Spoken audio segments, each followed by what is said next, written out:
Hello. Welcome. Recently, I found a hidden gem that I do not remember knowing existed, and that hidden gem is Scream Queens. No, not that Scream Queens. This Scream Queens. Scream Queens, the reality show from the mid to late 2000s. It followed 10 aspiring actresses as they compete for a breakout role in a little film called Saw 6. Now, I'm not really sure why I don't remember this show. I don't remember if I've ever seen it. I think part of that could be because the first season aired in 2008, and 2008 was a big transitional year for me. Another part of it could be that because it aired on VH1, which you needed cable to watch, in later 2008, I had just moved to California and I definitely did not have cable money because, well, fun fact, California is expensive. So obviously this show came out a while ago, 16 years ago to be exact. So if you are into the Saw series, you may go into this already knowing who the winner is because you will have seen them in that movie. But anyways, let's pretend that didn't happen. Let's just keep going, shall we? So the show is hosted by Shawnee Smith, who you might know as Amanda from the Saw series, John Homa, who is a very well-known acting coach in Hollywood, who's worked with a lot of big names, and writer-director James Gunn, who at the time of the show airing had been known for writing Dawn of the Dead and writing and directing the horror film Slither. Somehow they failed to mention that he also wrote the live-action Scooby-Doo. Like I'm right here, man. But anyways, now James Gunn has obviously done a lot since he was in this TV show. He actually wrote The Belko Experiment. He also wrote and directed this other franchise that some people might be familiar with. They call themselves the Guardians of the Galaxy. What a bunch of a-holes. But the thing I think he is the most well known for is the fact that his brother is actually the actor who plays Kirk on Gilmore Girls. And don't you worry, he definitely does make an appearance in this series, and yes, it is my favorite episode of the whole show. Now, season 1 of Scream Queens aired in 2008, and boy, can you tell it is 2008. The fashion, the music, the hair. But there is one really obvious way to tell that this show came out in 2008.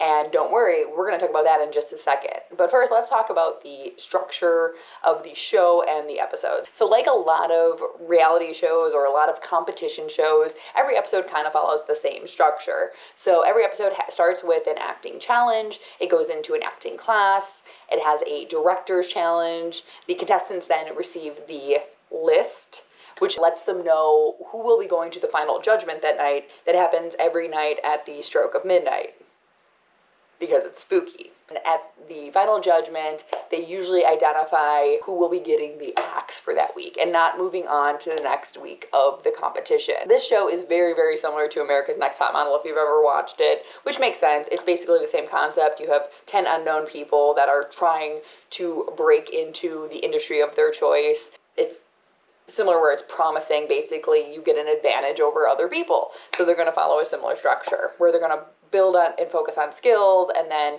do some kind of big challenge at the end that's going to play a role in whether or not you're going to get eliminated. Now, the acting challenges are exactly what they sound like. They are challenges that are meant to test each contestant's range and ability as an actress in hypothetical horror movie scenarios. So sometimes the actresses are trying to convince a hypothetical homicidal maniac not to kill them. Sometimes they are pretending to be possessed by a demon.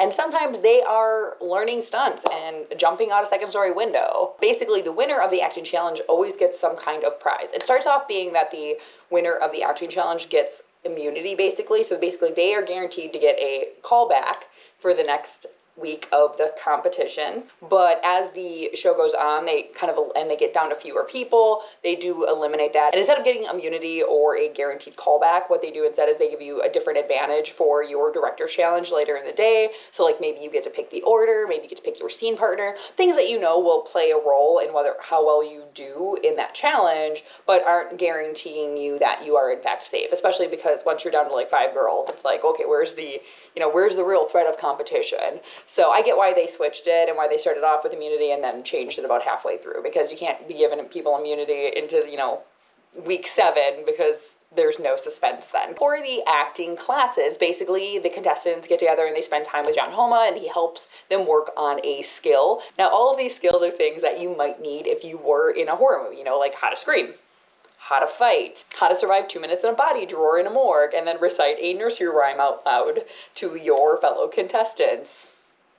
Yes, that really happened. It's meant to make them draw on emotion and come to terms with what it might be like to die. I get what they were going for, but it was probably the episode that was a little bit outside of the box compared to the other ones. Now, lastly, the episode always ends with a director challenge where they actually get to work with James Gunn to create a scene or a trailer or a movie poster. And I'm thinking that, based on how his career has gone, this has got to be something that's really cool for all the people that were in this show. And I'd say every week they kind of have some kind of an actual technical skill they're trying to work on with the girls, but there's also some other things that they're trying to help them come to terms with as an actress. So like week 1 has them in a bathtub with, reacting to a fake snake, but it's supposed to give the illusion of nudity. So, they have to choose between what kind of wardrobe makes them comfortable. Are they comfortable wearing, the flesh-toned bra and underwear? Do they want to wear modesty patches? Do they want to go in the nude? And that's something that actually is brought up and discussed amongst the girls. Another situation that comes up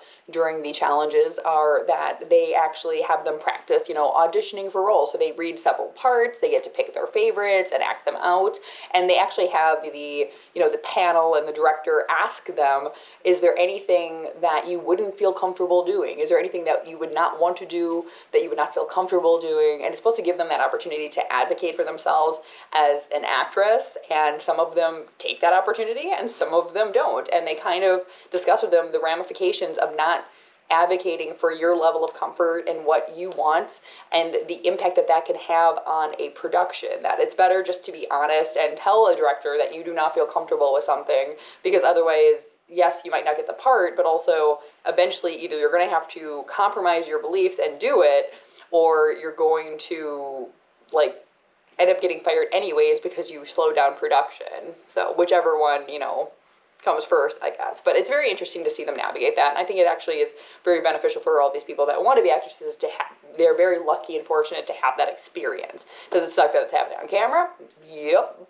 But it is a reality show. So after the director challenge is complete, all of the hosts have some time to deliberate. They also sometimes have a random judge that maybe played a role in one of the other challenges throughout the week. But they deliberate and then they send the list to the girls. Now the list is going to show who's going to be going to the final judgment. Now I know what you're thinking. The list must be all the people that are, did poorly or maybe up for elimination. No. Sometimes you're on that list because you actually did a really good job, and they want to tell you that you did a good job so that they can highlight you as the leading lady for the week. It's very random, and I kind of liked that you didn't know if you were going to be on that list for a good reason or for a bad reason, and they change the number also every week. So it's not like you're guaranteed to have 3 people, 2 bad, 1 good every week, so you can kind of do a process of elimination. They are very sporadic with the number of people that go to final judgment. I don't think it's ever just 1 from what I remember. There's always at least 2, because they always narrow it down to the final 2 or the bottom 2. They always narrow it down to the bottom 2 people. But it's very interesting because you never really know what's going on. So, but you don't know that the first episode. You think that all these 5 people that are going are all the worst, but actually, really, 2 or 3 of them are the worst. Now, like I said, they always narrow it down to the bottom 2, and basically one person will get the call back for the next week, and then one person will get the axe and be eliminated from the show. All right, so let's talk a little bit about the cast. So there's 10 ladies that are in this. They're from, I guess, all over. I don't know how many of them actually reside in LA at the time where this is being filmed. I did not look into the audition process for this, but they have people from, all over the US. There's someone from England in there. There's 10 women. The cast is not super diverse. It's 70% white Caucasian females, but anyways. So now, everyone's pretty much in their 20s in this show. We have the oldest person who I believe is the oldest person is Tanidra, who's 28, a whole 28 years old. And they're all living in a mansion together, basically. So it starts off, they're all very polite in episode 1. A few minor comments here, but by episode 2, oh my God, these girls. This is how you know it is 2008. Because this show would not happen like this today because of one big thing: social media. So in 2008, if you weren't alive for 2008, or if you were, a baby or really young, you might not know this, but social media, it was technically a thing, but it wasn't a thing. Like, we did not have the social media presence that we have today. There was no TikTok. There was no Snapchat. There was no Instagram. There was MySpace. Thank you, Tom. And there was Facebook, but Facebook was like basically a baby. And we had YouTube, but YouTube was also very, very new. We may have had Twitter. When did Twitter start? I'm gonna have to look that up. But yeah, so we didn't have the social media presence that we have today. And you can tell that by this show, because you don't have people that are constantly thinking about every word that is coming out of their mouth or how they're going to be presented on camera. You have people that are being 100% authentic and uncensored. Now, I don't know if that's good. I don't know if that's bad.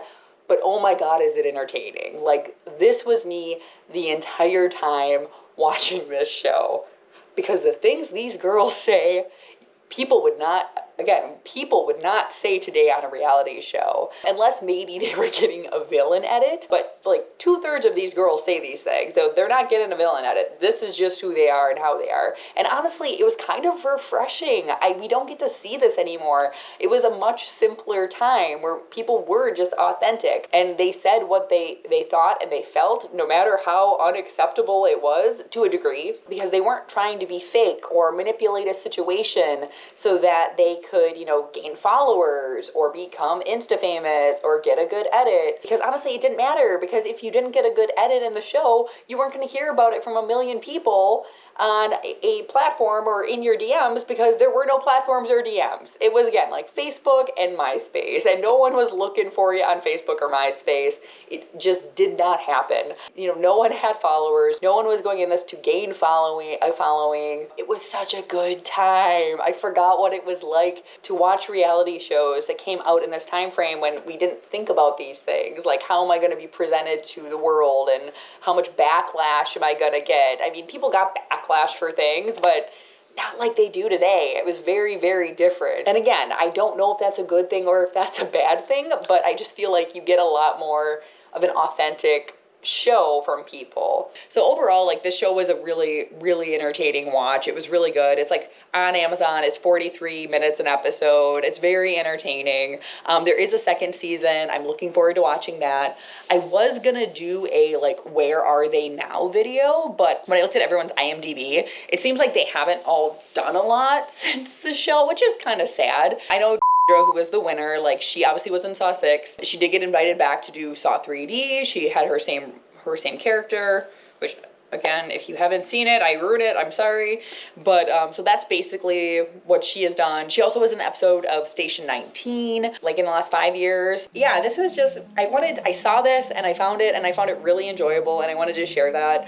Again, I don't know how many people, like, watched this or maybe forgot it existed. It randomly popped up on Amazon. I'm excited to watch season 2.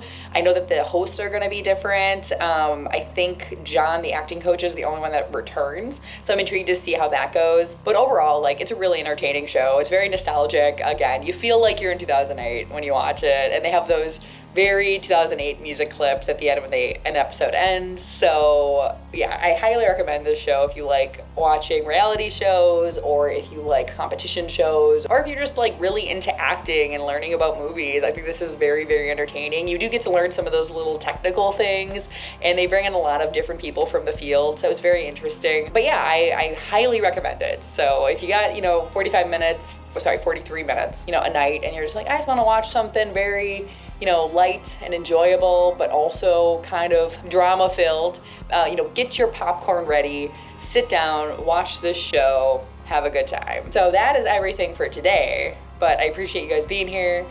See you next time.